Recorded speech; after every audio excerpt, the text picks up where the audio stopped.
The Cincinnati Bengals enter the 2021 offseason hoping to improve in multiple key areas in hopes of getting out of the cellar in the AFC North. They finished last in the division for 3 straight seasons.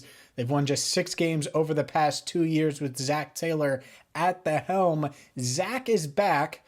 So what do they need to do with that 5th overall pick in the 2021 NFL Draft to right the ship? Well, in my most recent mock draft for allbengals.com, which is where I post each and every day on the team, the Bengals, well, they can't get Penei Sewell, even though a lot of fans want Sewell, the Oregon tackle. They can't get Jamar Chase and reunite Burrow with Chase because Chase goes 2nd overall to the Jets. Sewell goes 3rd overall to the Dolphins. So what do the Bengals do? Do they go after Alabama wide receiver Devontae Smith? Maybe his teammate Jalen Waddle? Maybe they go after Northwestern offensive tackle Rashawn Slater? No. They don't do any of those things. Instead, they take the top prospect available and arguably the best skill player in the 2021 NFL Draft. I have them taking Kyle Pitts, the Florida tight end.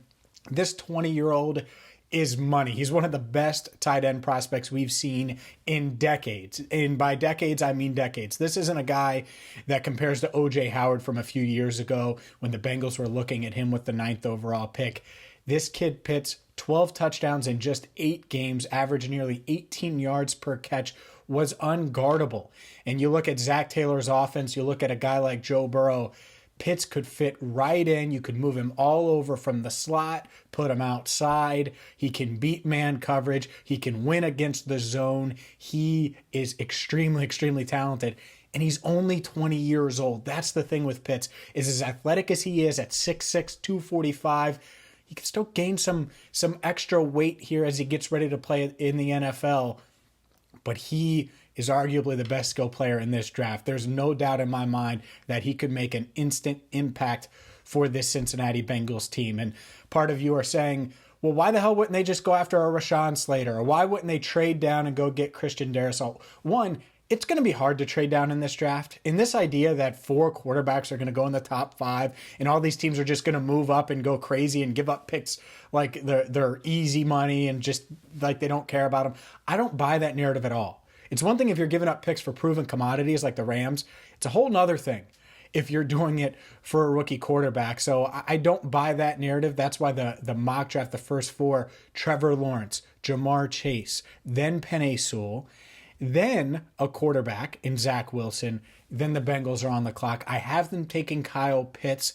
I think it makes Joe Burrow that much better right away in year 2. It gives Zac Taylor a true weapon at the tight end position to go with T. Higgins and Tyler Boyd.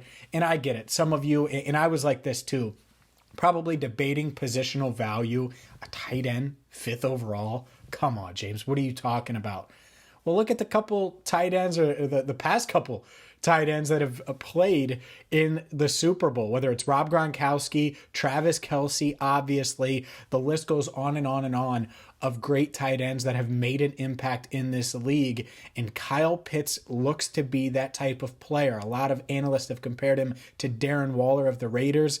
You benefited and probably smiled like I am right now if you had Darren Waller on your fantasy team in 2020. You give Joe Burrow a weapon like that, who's not even going to be 21 until October, a guy who can develop and become maybe the best tight end in the NFL. That's a win for me. For more on this, for my entire Mock Draft 2.0, make sure you check out allbengals.com. For Sports Illustrated, I'm James Rapien.